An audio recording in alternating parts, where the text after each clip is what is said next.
Film की शुरुआत में हमें एक मासूम सी लड़की को दिखाया जाता है जिसका नाम एलिजाबेथ है और उसकी उम्र 20 साल होती है। वो अपनी मॉम, डैड और छोटे भाई के साथ एक घर में रहती है जो जंगल के बिल्कुल पास है। हर दिन जब वो कॉलेज जाती है तो जंगल के बीच से होकर गुजरती है। एक दिन जब कॉलेज खत्म होने के बाद एलिजाबेथ अपने दोस्त और फीमेल फ्रेंड के साथ घर लौट रही थी तो तभी उसके दोस्त का भाई रास्ते में गाड़ी लेकर आ जाता है। इसीलिए एलिजाबेथ का दोस्त और फीमेल फ्रेंड गाड़ी में बैठकर चले जाते हैं और एलिजाबेथ अकेले ही पैदल मेन रोड के रास्ते घर जाने लगती है। इन रास्तों के दोनों तरफ घना और सुनसान जंगल होता है और उसे क्या पता था कि यही रास्ता उसकी जिंदगी का सबसे खौफनाक मोड़ लेने वाला है। वो जब आगे बढ़ रही थी तो जंगल में एक आदमी जिसने पुलिस की यूनिफॉर्म पहनी हुई थी उसे अपने पास बुलाता है।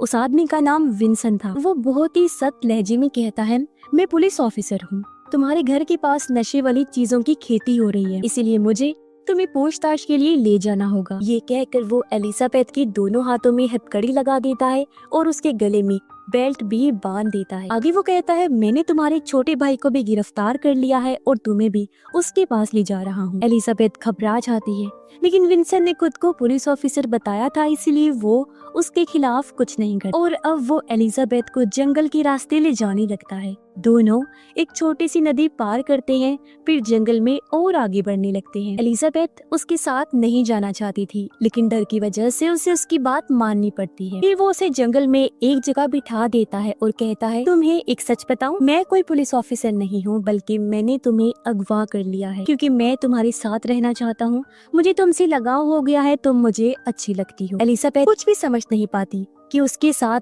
आखिर ये क्या हो रहा है। परेशानी की वजह से उसकी आंखों में बस आंसू थे। विंसन उसे पूछता है, क्या तुम्हारे पास मोबाइल है? तब वो कहती है, नहीं। तब वो एलिजाबेथ से कुछ अजीबोगरीब सवाल करने लगा, जैसे क्या उसने किसी के साथ गलत ताल्लुक बनाए हैं, कोई तुम्हारा दोस्त है? तब ये सुनकर एलिजाबेथ समझ जाती है कि ये आदमी पूरा पागल है और इसकी दिमागी हालत बिल्कुल ठीक नहीं है। अब विंसन उसे जंगल के बीचों बीच लेकर आता है जहाँ उसने जमीन के नीचे केव यानी गार जैसा खुफिया बंकर बनाया हुआ था। वो एलिजाबेथ को जबरदस्ती बंकर में ले जाता है और खुद भी अंदर आने के बाद दरवाजा बंद कर देता है। ये बंकर ऐसा होता है जिसे ऊपर से कोई भी देख नहीं सकता क्योंकि विंसन ने उसे सूखे पत्तों से ढका हुआ था। बंकर का एक छोटा सा दरवाजा था और ये बंकर भी छोटे कमरे जैसा ही होता है। यहाँ पर एक बेड भी लगा हुआ था और ये जगह काफी अंधेरे वाली होती है। विंसन एलिजाबेथ को जंजीरों से बांध देता है। उसने कहा कि अगर तुमने यहाँ से भागने की कोशिश की तो तुम्हारे गले में जो बेल्ट है उसमें एक बॉम्ब है और वो फट जाएगा,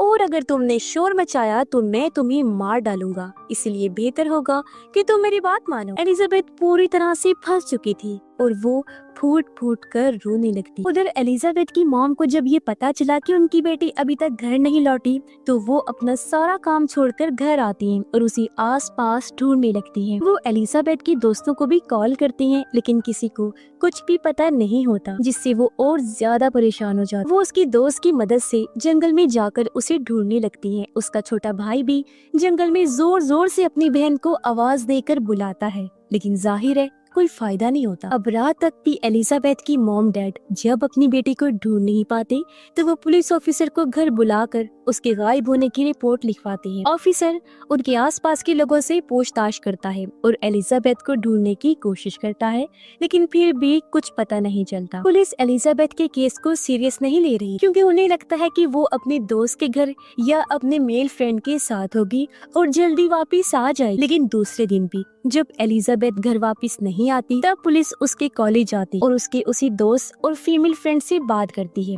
वो बताते हैं कि उन्होंने एलिजाबेथ को मेन रोड पर ही छोड़ दिया था और खुद घर चले गए। इसके बाद पुलिस और एलिजाबेथ की फैमिली जंगल में उसकी तलाश करते हैं। वो लोग कई बार जंगल में उसकी खोज करते हैं, लेकिन एलिजाबेथ से जुड़ा कोई भी सुराग उनके हाथ नहीं लगता। वहीं एलिजाबेथ बंकर के अंदर 2 दिन से बंद होती है। वो काफी डरी और सहमी हुई थी, अपनी फैमिली को याद करके रो रही होती है और वहाँ से भागना चाहती है, लेकिन विंसन उससे कहता है कि यहाँ से भागकर तुम कहीं नहीं जा सकती हो क्योंकि मैंने बाहर चारों तरफ बॉम्ब्स लगाए हैं। अगर तुम्हारा पैर उन पर पड़ा तो तुम मारी जाओगी। वो आगे कहता है, अगर तुम इस जंगल से भाग भी गई तो मैं तुम्हारे घर जाकर तुम्हारे छोटे भाई को मार दूंगा। ये सुनकर एलिजाबेथ बहुत ज्यादा डर जाती है। विंसन कहता है, परेशान ना हो, सब कुछ ठीक हो जाएगा। फिर वो एलिजाबेथ को खाने के लिए नूडल्स देता है, लेकिन वो खाने से इनकार कर देती है, जिससे उसे गुस्सा आ गया।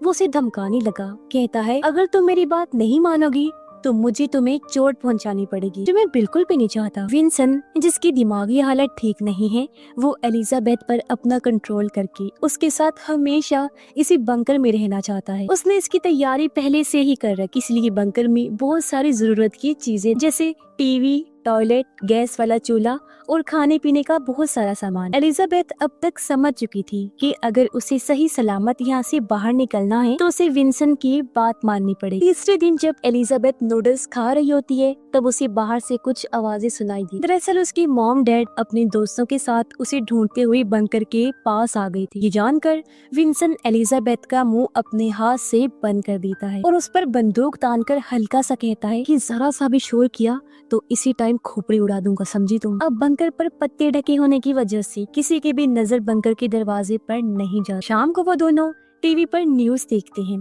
कि पुलिस एलिजाबेथ को ढूंढने में लगी हुई है और उसके माँ बाप बेहद परेशान, जो देखकर एलिजाबेथ को बहुत दुख होता है। पुलिस उसे ढूंढने में पूरी ताकत लगा रही थी, दिन रात उसे तलाशा जा रहा था। पुलिस हेलीकॉप्टर से भी जंगल पर नजर रख रही। जब विंसन हेलीकॉप्टर की आवाज सुनता है तो वो खुद को और एलिजाबेथ को हीट डिटेक्टर से बचाने के लिए फॉइल पेपर से ढक लेता है ताकि पुलिस को उनकी भनक न लग जाए। चौथे दिन विंसन एलिजाबेथ को अपनी जिंदगी की झूठी कहानी सुनाता है कि मैं शादीशुदा था और अपनी वाइफ से बहुत ज्यादा प्यार करता था, लेकिन एक दिन उसने मुझ पर झूठा इल्जाम लगाया कि मैंने उसके साथ जबरदस्ती करने की कोशिश की है, इसीलिए पुलिस मेरे पीछे पड़ गई और मैंने छुपने के लिए ये बंकर बनाया। मैं अपनी वाइफ को सजा देने के लिए यहाँ लाना चाहता था पर वो पहले ही मुल्क छोड़कर चली गई। फिर तुम मुझे दिखाई दी एलिजाबेथ और मुझे पहली ही नजर में तुमसे प्यार हो गया, इसीलिए मैं तुम्हें यहाँ लेकर आया ताकि तुम्हारे साथ जिंदगी गुजार सको। अब विंसन के पास एक नकली बंदूक है जिससे किसी को मारा तो नहीं जा सकता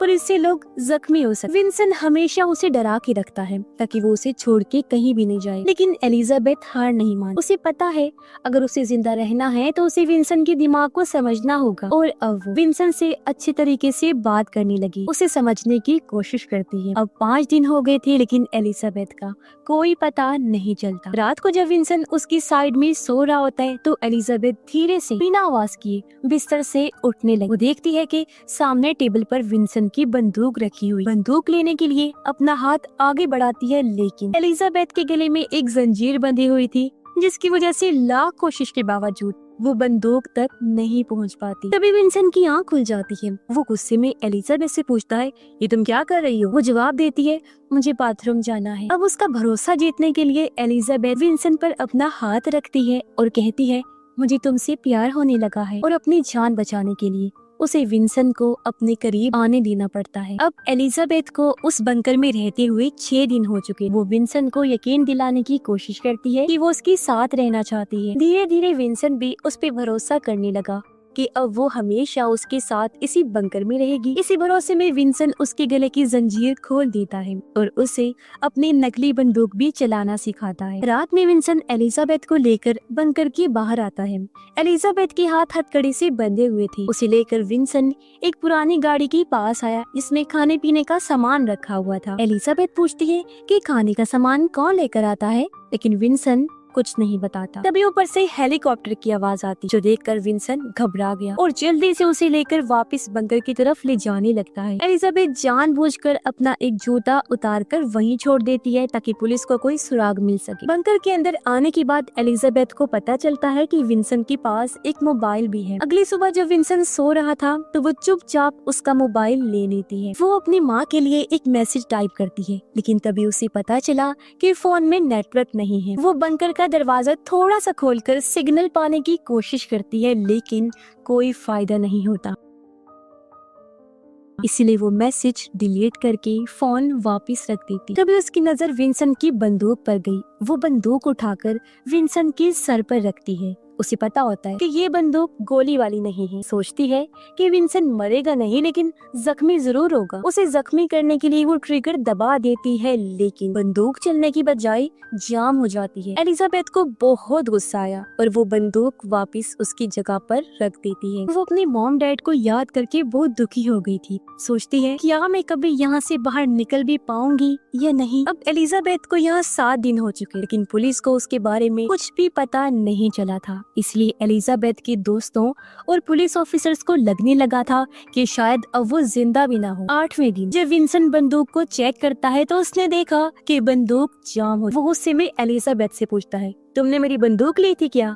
इस पर एलिजाबेथ बिल्कुल शांत होकर कहती है, नहीं तो भला मुझे इसकी क्या जरूरत। फिर वो विंसेंट का हाथ पकड़कर अपने गाल पर रख देती है, जिससे विंसेंट को उस पर दोबारा भरोसा हो जाता है। अब पुलिस एलिजाबेथ को ढूंढना बंद करने वाली, क्योंकि अब तक उसका कोई अता पता नहीं चला था। लेकिन जिस मैसेज को एलिजाबेथ ने अपनी माँ को भेजा था और सिग्नल ना होने की वजह से डिलीट कर दिया था, वो मैसेज किसी तरह उसकी माँ के फोन में पहुँच जाता है। उस मैसेज में लिखा था कि मुझे एक आदमी ने घर के पास के जंगल में बीचों बीच बने अंडरग्राउंड बंकर में कैद करके रखा हुआ है। वो आदमी बहुत ही पागल है। ये देखकर एलिजाबेथ के मॉम डैड काफी हैरान रह गए और उनके अंदर बेटे के मिलने की एक उम्मीद जाग उठती। वो फौरन पुलिस को बुलाकर ये मैसेज दिखाते हैं। पहले तो ऑफिसर्स इस मैसेज को सीरियस नहीं लेती, क्योंकि उन्हें लगता है कि ये कोई मजाक या प्रैंक हो सकता है। लेकिन एलिजाबेथ की माँ कहती है कि मेरी बेटी ने इस मैसेज में अपना नाम लीजा लिखा है। ये नाम सिर्फ फैमिली को पता है, किसी और को नहीं पता। जब वो ये कहती हैं तब ऑफिसर्स उस मैसेज को सीरियस ले लेते और जिस नंबर से एलिजाबेथ की माँ को मैसेज भेजा गया था उस नंबर को ट्रैक किया जाता है, यानी उसे ढूंढा गया। अगले दिन पुलिस एक औरत के घर पहुँचती है, क्योंकि इसी औरत के नाम पर ये फोन 3 हफ्ते पहले खरीदा गया था। उन्हें इस औरत से पता चलता है कि वो विंसेंट की दोस्त थी, पर उन दोनों ने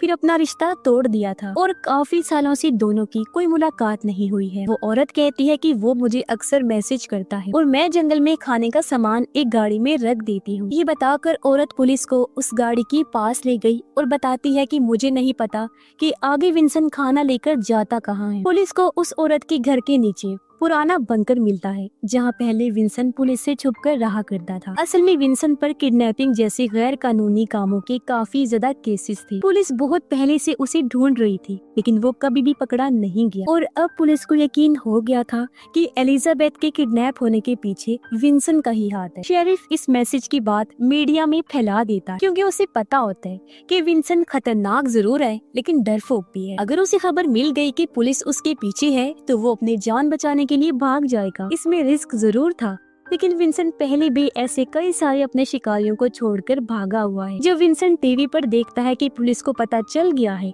कि उस आदमी ने एलिजाबेथ को किडनैप किया है और बंकर में छुपा के रखा है, तो वो घबरा जाता है। वो एलिजाबेथ पर चिल्लाने लगा, कहता है तुमने अपनी माँ को मैसेज करके हमारे बारे में क्यों बताया? मुझे लगा था कि तुम मुझसे प्यार करती हो। फिर एलिजाबेथ उसे भरोसा दिलाने की कोशिश करती है और कहती है मुझ पर यकीन करो, मैंने तुम्हारे फोन से कोई मैसेज भी नहीं भेजा। अगर चाहो तो खुद फोन चेक कर लो। अभी उसने कहा कि ये पुलिस की चाल है, वो तुम्हें पकड़ने के लिए ऐसा कर रहे हैं। विंसेंट फोन चेक करता है, लेकिन उसे उसकी माँ का कोई मैसेज नहीं मिलता, क्योंकि एलिजाबेथ ने जाहिर है पहले ही वो मैसेज डिलीट जो कर दिया था। विंसेंट बहुत परेशान हो गया। उसे लगता है कि अब पुलिस आकर मुझे गिरफ्तार कर लेगी। एलिजाबेथ अब चाल चलकर उसे अपने कंट्रोल में करने की कोशिश करती है। उसने कहा कि मैं तुमसे प्यार करती हूँ, लेकिन अगर पुलिस ने हमें साथ में देख लिया तो तुम्हें जेल जाना पड़ेगा, इसलिए तुम अभी भाग जाओ। जब सब कुछ शांत हो जाएगा तो तुम वापस आ जाना। मैं तब तक यही बंकर में तुम्हारा इंतजार करूंगी, फिर हम दोनों किसी और शहर में जाकर एक साथ रहेंगे। विंसेंट उसकी बातों पर यकीन करके बंकर से निकलकर भाग जाता है। उसके जाने के बाद एलिजाबेथ बंकर का दरवाजा खोलकर बाहर आ गई। अब उसे डर होता है